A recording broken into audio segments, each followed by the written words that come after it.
Good evening, ladies and gentlemen. Happy Saturday to you all. Hope we're having a wonderful day. So today we're going to be asking the question and trying to answer a new bull market or blow off top. So as we can see here, the stemming of the question is, there's a lot of things about, hey, is this a blow off or is this a bull market? The supreme run in the market, as you can see here, S&P just heading higher steadily. NASDAQ actually taking a bit of a reprieve this week, not really going too much anywhere. RSP still pushing up, as we kind of talked about with the inverted head and shoulders here on the previous weekend deep dive. So all these things are coming into fruition, and we have to start asking ourselves, is this going to be a blow off top like a lot of people are thinking, or is this going to be a brand new bull market that we're going to keep on running? And now there's two beliefs in the market, and I think both of them are wrong. I think you can actually get a systemic blow off top that could spark a new bull market, or basically a blow off top that creates a new crash. And there's evidence to both and not a clear picture to either one. So today we're going to be trying to answer that for you guys. So first of all, let's recap what happened during the week. And before we do that, if you guys wouldn't mind hitting the like button, it really helps the YouTube algorithm. And without further ado, let's dive into it. As we can see here, U.S. lending index went down, so contraction in lending. The 20-year bond, 6-month and 3-month auctions happening, kind of coming in line with what previously was. The 20-year obviously went down as we saw yields going down due to the Fed minutes and Jerome Powell's press conference from the FOMC meeting. Speaking of FOMC meeting, we got the meeting minutes that basically indicated more of the same, nothing groundbreaking there. However, like we talked about on this channel, about the housing market, decrease in existing home sales. So slowing of home sales. Do we see a consistency in the next 2 to 3 readings of home sales going down? Are we going to see a slowing of the housing market, which would actually be good for shelter inflation? One of the things the Fed actually explicitly called out in the Fed FOMC meeting minutes, that shelter inflation is being stubbornly hard along with the jobs market. And speaking of the jobs market, we'll get initial jobless claims going down. So stubborn jobs market still existing. Core durable good orders, sorry guys, came in flat 0. So no increase from the previous month, but durable good orders month over month came in significantly below expectations. So are we seeing a cooling of the economy? Usually, if you're going to create a new bull market, you're going to have more people ordering stuff, more transaction of money. The velocity of money is increasing rather than decreasing. However, that is interesting when you compare it to, not a lot of people are claiming jobless, and 1-year inflation expectations actually going up, and along with 5 years staying the same. Michigan consumer expectations actually going down less than expected, going down more than expected, and then consumer sentiment going up. So it's just very topsy-turvy, very hard to interpret this data, where you would have evidence, like I said in the beginning of the video, of both theories playing out and not a clear one going either way. However, we have to define which one is more important. And as we can see, services PMI went global services PMI went up while the manufacturing PMI went down. So maybe just a composite balancing out, basically money flowing from one side of the economy to another. And I do believe we had an article this week where people are basically talking about want to spend more on travel and leisure than Home Depot said this. I believe it was Home Depot said that they believe that consumers are willing to spend more on travel and leisure than they are on home improvements, or either Lowe said that. I can't remember, guys. Throw in the comment section if you remember. One of the two big home builder companies said that in their earnings press conference, which was truly fascinating and resulted in both of them basically going down. If we just jump over quickly before I digress to home builders, pushing up because of home sales. But if we look at Lowe's and Home Depot, which we'll do in the key level section of the video, just kind of touching on them later on. But first, Fatal's going to give you the biggest winners and losers, and I'll be back for the key levels. Since this week was Thanksgiving as well as Black Friday, markets didn't open on Thursday and close early on Friday. Is the reason why we only got 0.89% on the 5-day, and on Friday it gained only 0.06%. Looking at this week's past earnings, we can see that there really wasn't much. On Monday, we got Zoom as the notable one. Tuesday was the biggest day, where we had Nvidia, HP, Kohl's, Medtronic, Lowe's, Best Buy. And on Wednesday, we only had John Deere as the notable one, with only 2 companies actually reporting earnings on Thursday and Friday. Next week, though, we do have a lot more notable earnings. If we can see over here, Tuesday, we got CrowdStrike, Scotiabank, Workday, Intuit. On Wednesday, we got Foot Locker, Snowflake, Salesforce. On Thursday, Kroger, which is the big one, TD Bank, and Big Lots, Dell. And on Friday, we got BMO.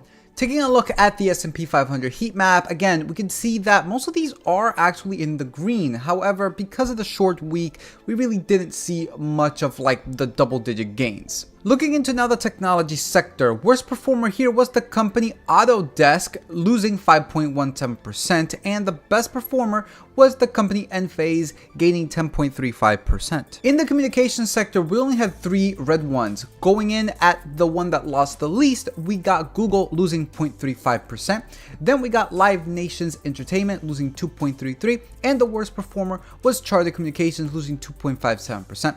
And the best performer overall was the company Paramount Global, gaining 11.44%. The consumer defensives was another sector that barely had any losses, with the ones that did lose were, with the losses being in the form of Walmart, Procter & Gamble, Hershey, and CPB, with Hershey losing the most at 2.13%, and the best performer was the company Dollar General, gaining 6.52%. The healthcare sector is by far the greenest that we have seen any other sector thus far. Worst performer here would be the company Bristol Myers Squibb, losing 2.44%, and the best performer would be none other than the company Agilent Technologies, gaining 11.67%. The financials are looking pretty in the green. However, I love how it's just you're gaining 3% on some of these companies, and it doesn't even seem that much nowadays. It's kind of incredible. Worst performer here was the company Zions, losing 4.34%, and the best performer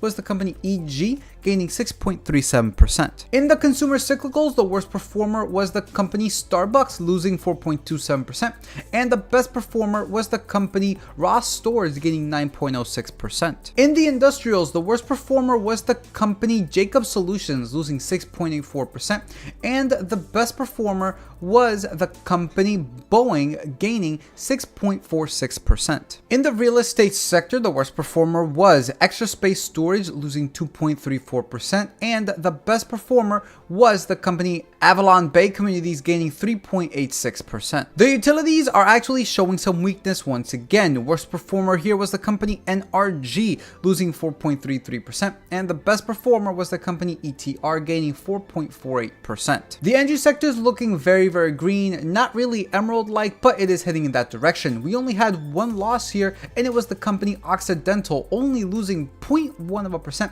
and the best performer was the company TRGP, gaining 4.76%. And lastly, when it comes into the basic materials, worst performer here was the company LYB, losing 2.32%, and the best performer was the company ALB, wow, gaining 5.24%. All in all, the markets, as you guys can see, pretty average when it came to this week. Again, a short week, only 3 days, well, technically 3.5 days, but we'll see what next week has to offer. So with that said, that pretty much does it for this segment. Take it away, Mike.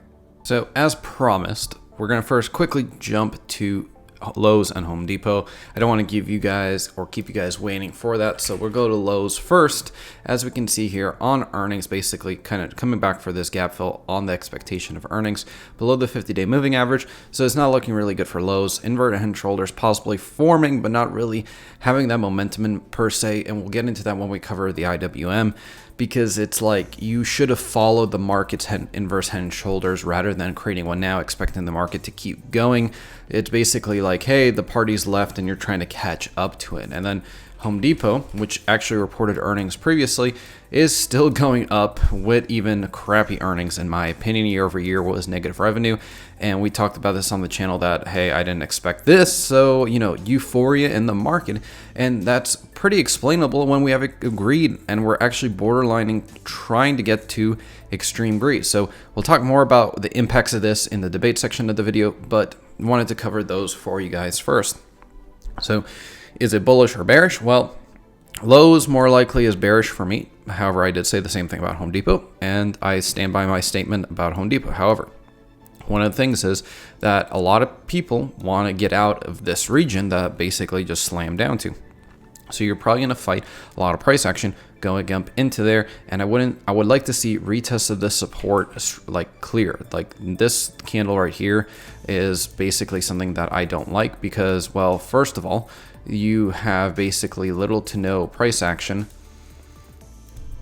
in this area, and basically is just wicking through. I want to see like bink and go. I don't want to see breaking through that support because it's kind of invalidating it. Gives me pause for concern. Now this could be that inverse head and shoulders right here that basically played out on Home Depot. This will be more coinciding with the market versus just being a singular stock. But before I talk about Home Depot and Lowe's till I'm blue in the face, let's get back into the market analysis that you guys all came here for. So as you can see here, we have a weekly breakout on the S&P. So we're going to take a delete of those levels, go to the weekly chart and establish our new ranges. So pretty much support's going to be the bottom of the week. Where we peaked out during the week is going to be our new range. So tighter range from last week, 450.52 to 456.38. As we can see on Friday, we basically closed right around 454.93. It is still counting down, as you can see here, guys, because I'm recording this on Friday, and that's basically the market closed already. Just futures and post trading is happening. So as you can see here, price is going up as the volume is going down. One of the things I don't like, why I say I don't believe this move is going to be hold. Fatal has the opinion that we're going to reach 52-week highs. We're very close on the S&P. NASDAQ already did. So I'll take a 1 for 2 out of that. I don't believe the S&P will, but I'll be pleasantly surprised if it does. This move has not really had any consolidation on the way, so it very easily, especially with this gap, could come get backfilled, and I would like to see the 50 daily retested again. That would be a smart buying point if you're going to be looking bullish. This craziness is absolutely not what I'd be looking for. The NASDAQ, similar story, a breakout of the week, but not as strong as the S&P. So we really have a tight range on the NASDAQ more than we do on the S&P. So if we go here, we can clearly see that we got a very, very tight range for this upcoming week, 386.05 to 393.07, basically 50-50 split with risk to win reward ratio, and same story with price versus volume going here. Now there is two things I want to jump over to here to just show you guys on Lux Algo. So first of all, let's just take a look. We have the MACD that is crossed, and we're looking at the S&P first, guys. RSI, which is in extremely overbought territory. Smart money flow is indicating a reversal is coming. However, we don't have any bullish impulses yet, but we do have already 1-2 signals that are indicating, hey, possible reversal coming our way. So I wouldn't be surprised. We're in a price action zone, targeted area, reversal zone, MACD's crossed. 90% chance that we retrace lower, possibly to the start of this gap, all the way down to 446. Now, if we do that, that would be a breakdown on the chart. Now, we would have to see if that continues, or do we just break down and bounce and close back above to get a failed breakout? That's what I'd be on the lookout for if I was looking bullish. But again, with this massive move and basically this all screaming at me saying, hey, we're going lower. And then if I look at the weekly, okay, we crossed, but this could easily be one of these push up into, let's say, all-time highs on the S&P or near it and form a MACD divergence. RSI hasn't necessarily crossed over. Smart money flow is still kind of waning. So really, it's all about, do we really get that breakdown? That's going to be looking for the week. Again, level for the breakdown, 450.52 on the S&P. And then jumping over to the NASDAQ, very similar story here. MACD already crossed about 2-3 days ago. RSI is nearly pinching there. Smart money flow is basically telling me the same thing. Selling area, perfect target, 390. It's telling me short it all the way down to about the 345 levels. So massive move, probably going to get a retrace gap fill for the NASDAQ. We're looking at 386.05 for the breakdown level. So mark those things on the chart, guys, and watch that like a hawk, especially with the RSI on the NASDAQ. It's looking pretty juicy for that short position. That's where I'd be looking for. And the trend strength is basically bullish, but very weak, and squeeze potential is not really there. So with all these things, there's a couple things I wanted to point out on the charts. If we look at RSP, so also looking at MACD with RSP just so we have coinciding. MACD has crossed. We still have another push in this.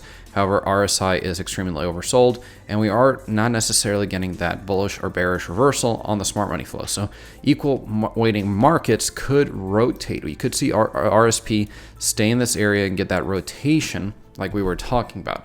Its weekly levels are probably going to be very similar to the S&Ps, just still a wider range, however, not as wide as previously expected. So let's take a look real quick here. As we can see here, 147.03, which we're almost at, and then 144.83, so the weekly range. So it could get a rotation downwards. If we were to do that, then be looking for that 250 weekly breakdown and possibly gap fill all the way to the 50. Volume and price are contradicting one another. That's what leads me to believe this MACD and RSI are going to start rotating downwards with us. As you can see here, RSI is basically overbought like no tomorrow, and then MACD is already crossing. So just a matter of time for some of these things to coincide with one another and start taking us lower. If we look at Apple just had a straight line move up. Let's take a look at both of these charts.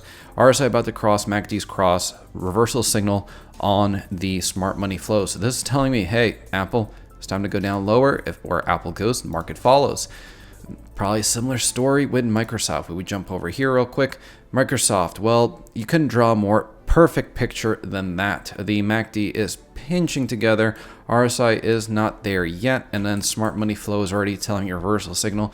So almost like on a Monday, we got to look for short opportunity this week. We got to get short-minded, I would say, especially with this move up. Definitely don't or see consolidation. One of the two, either consolidation or short-minded. Just because these cross doesn't necessarily mean that we go down completely. Amazon kind of looking more of the stronger of the two, especially with jagged price action. It could go different ways. Google, bearish as well. So Microsoft, Apple, and Google looking bearish. Meta, or same story. Nvidia, well, that's just a gigantic turd right now. However, let's jump over to the weekly on Nvidia just to see. It does have the potential to keep running, especially if this MACD crosses on a weekly level. However, I do see a divergence in the RSI here. Higher price action high, new all-time high here, whereas RSI is not doing that. So again, Nvidia could be an interesting one. I wouldn't necessarily go full short on it just because it's a graveyard of shorts and you kind of already missed the move, but definitely be looking maybe more stabilizing price action versus bullish running pressure. Same with chips. So, Mike Burry's shorting them. I really don't see why, but then again, the guy is smarter than me, so maybe he sees something that I don't. So we got to keep an eye on that. So with that, guys, let's jump over to VIX dollar and yield. So, that interesting thing about VIX, I basically said that was going to happen. Yeah, it happened again, and we're bottoming kind of in that area, closing right on the day, but again, could be a fake out. But let's see if we break this line right here. We're kind of already around it, but let's see. Triple bottoming around this area. We're going to see what happens on Monday. I think VIX just sending like this is not necessarily healthy for the market. This could just be people selling into this holiday weekend that, hey, don't want to carry risk into the week. So again, they're not really looking risk side averse, especially with fear and greed being here. So dollar, as we can see here, is bouncing around this area. So we have to see how that all plays out for the dollar. I do think we could find some consolidation here, but we have to see how it goes in the future. It is looking, again, with the Fed minutes that came out, that the dollar could continue its run, classic bear flag pattern here. However, it is kind of consolidating around support, which previously has happened before. So again, it could, if we go back to history here, kind of consolidate on support, but then brought down after a secondary catalyst event. So we have to see how that all plays out. Last but not least, let's take a look at the yields. The 30-year yield pushing up today, along with the 2010 and also the 2 pushing back up almost to 5.0. So that's going to be very interesting, especially with the yield curve just kind of stagnating in this point. So maybe this is finally going to be the consolidation phase of the yield curve. Now we are approaching my date of the end of the year that I'm basically saying the yield curve inversion is going to start heading down. So in order for this theory to be true, I would expect basically around the CPI print and the Fed FOMC that we start seeing a decrease in this yield curve going back to regular yield curve and then heading differently lower and basically the recession crash starting. However, this is just a running theory, guys. Do not base any of your trades off of this. This is just kind of a theory that I've had for quite some time. If you're unfamiliar with the yield curve, basically, long story short, it has prediction almost every recession in history. Right now, we are past the 2008 inversion length. That is the time that from the purple line you have on the screen here to the yellow line was how long the '08 inversion lasted.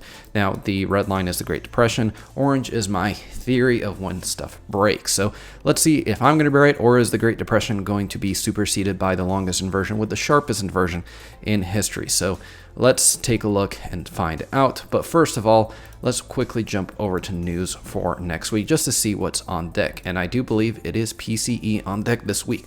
Building permits coming out Monday along with new home sales. So again, housing information there. We have 5-year, 2-year, 6-month, and 3-month bill auctions. And that speculative positions coming out Monday as well. Consumer confidence coming out on Tuesday. That'll be one to watch. Home prices I don't necessarily think will move too much. We got a couple of Fed speakers, Waller, Bowman speaking, but we got 52-week bill auction and 7-year note auction as well.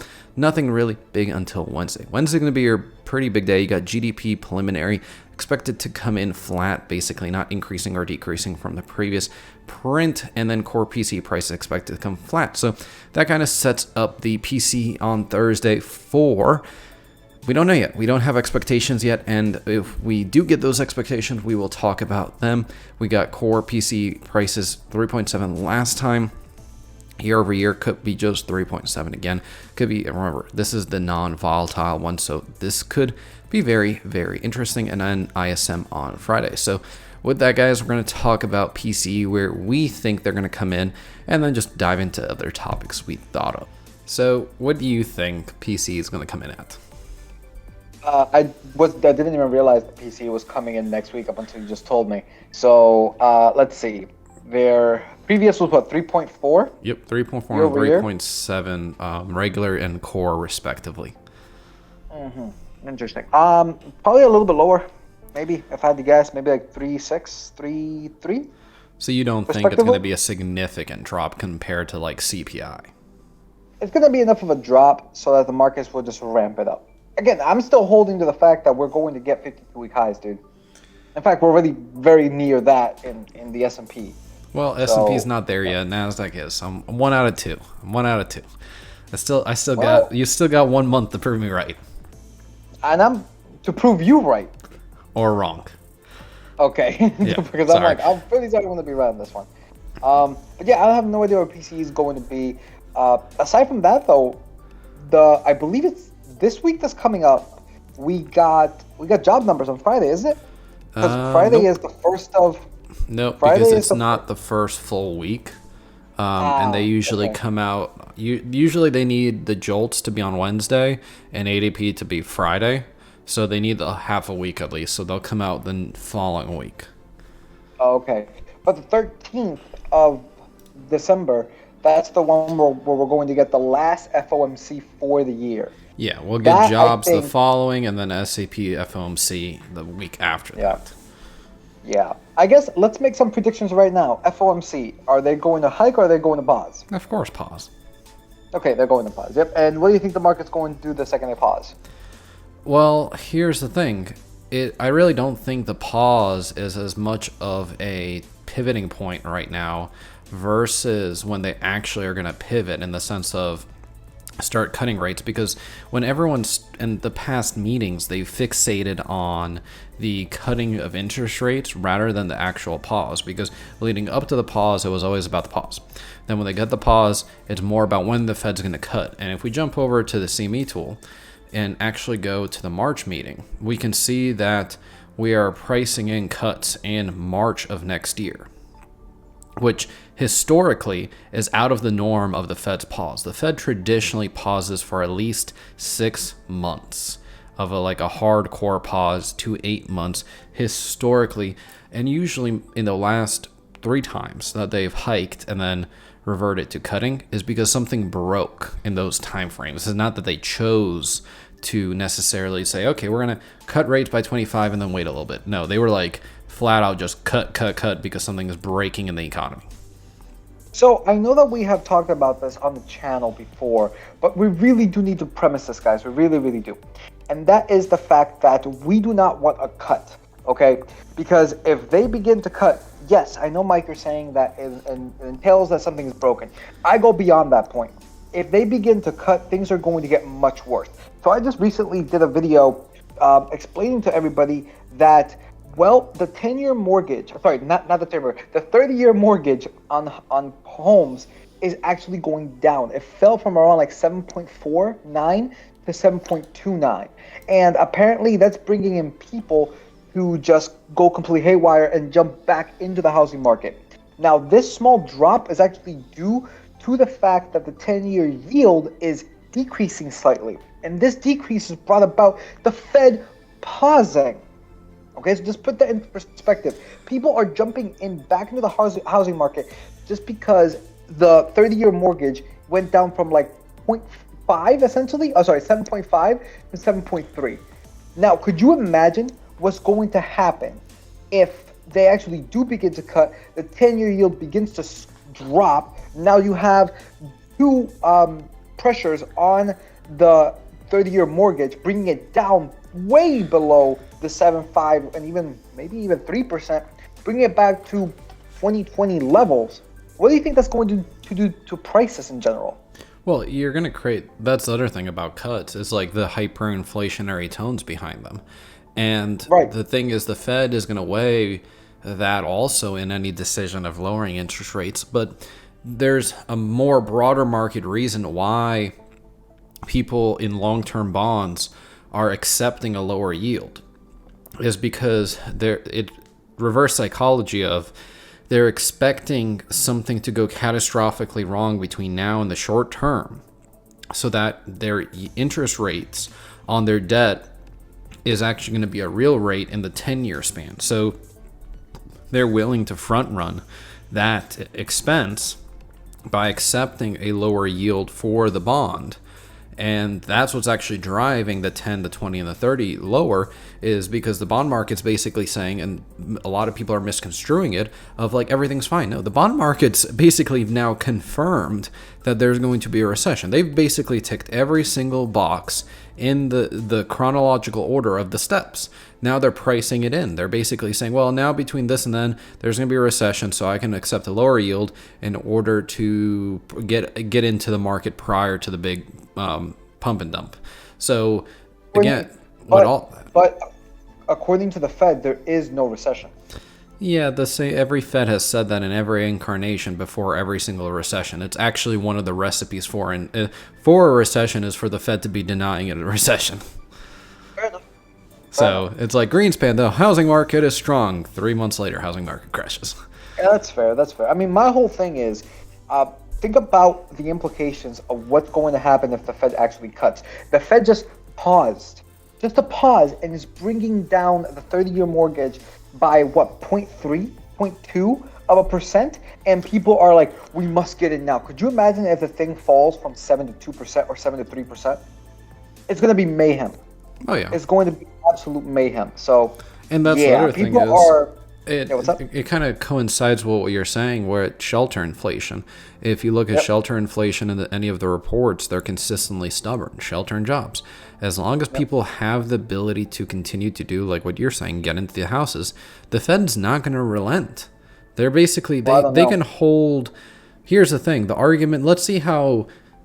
We have to see, there are going to be two arguments to the side of how long they're going to hold rates at where there are, but essentially they're still holding everyone's head underwater in this current time. So until that changes, you only got so much air before you run out of air. And not to mention the banks. One thing I want to mention is they got a small relief, but if we put this into like a weekly scale, You're looking at TLT right now. I always basically reference this as the bank portfolio.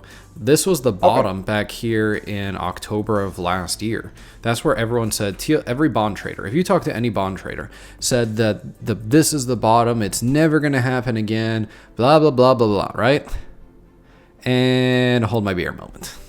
Yep, so, much lower. And not to mention, classic bear flag pattern, hold my beer moment. So I'm like, But couldn't you say that as a W pattern too?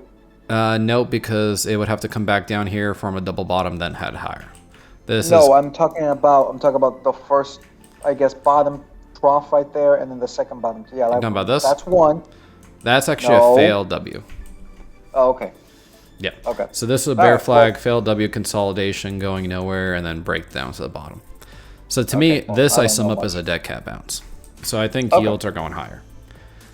Well, if yields go higher, that should bring the market down. But we have seen a few times now, yields are going up and market continues to go up. Well, in the Because it's short just term, what the it market can do whatever it wants. But the That's question fair. I have for anyone that's long-term bullish in the market, how are you going to account for the $171 trillion that is going to have to be paid back in March for the banks? That's what's sitting in the short-term lending facility.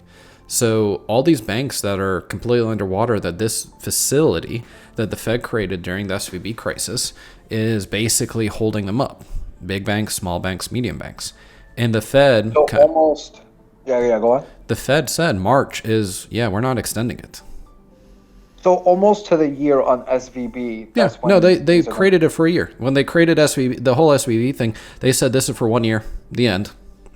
Wow. So, So- how is the Fed's piggy bank looking like? So I.e. the reverse repo. reverse repo actually hit a new low of $186 billion. So things continue to drain. No, good sir. That low is $866 billion. What did I say? 886. Oh, sorry, my bad. 866 Yeah, billion dollars. $866 billion dollars, and it was 931 like 2-3 days ago. So you're having these like drop trough, and it's going to continue. I think the steadiness of this sell-off is basically indicated by this line, which would estimate around in 6 months roughly, which would put us around March, April. Let's see. Every bank going insolvent and the entire liquidity drying up in the bond market. What possibly could go wrong? March, I would say more along the lines of like April, May, June, maybe even July. Which is Right. fair. That's you're stretching the assessment, which is fine because there's gonna be bumps along the road. It also depends on what Powell indicates. If more people go into the bond market by their rhetoric, or if he gives a more hawkish stance and causes liquidity to dry up again. So it's going to be pretty interesting. It is 100% going to be interesting. Because and it's again, like... the next FOMC is the 13th of December. Yep. And the thing is with this, it's like the way I would describe it for someone that doesn't understand like what the reverse repo is. Think of this is your gas tank driving in the middle of the Sahara Desert, and there's no gas. So eventually your gas tank's going to run out and you're going to die. Okay, well, that's wonderful. So obviously we had a short week this week. Obviously with Thanksgiving, that the market didn't. The market was closed, and half day on Friday because of Black Friday. So, how did the Fear and Greed Index look? Fear and Greed still sitting at 68, actually getting close to that extreme greed, especially with momentum and stock price strength and breadth continuing to go higher. We definitely could see extreme greed in the coming weeks, let's say this week or next week heading into the FOMC. That would not surprise me. Maybe even heading into Christmas as well. But anyways, guys, that pretty much does it for this video. Again, kind of short because, well, we have 3 days only, so it is what it is. So make sure to like, subscribe, comment. Really does help here with the algorithm on YouTube as well as Rumble. So with that said, peace out. We'll see you all next time.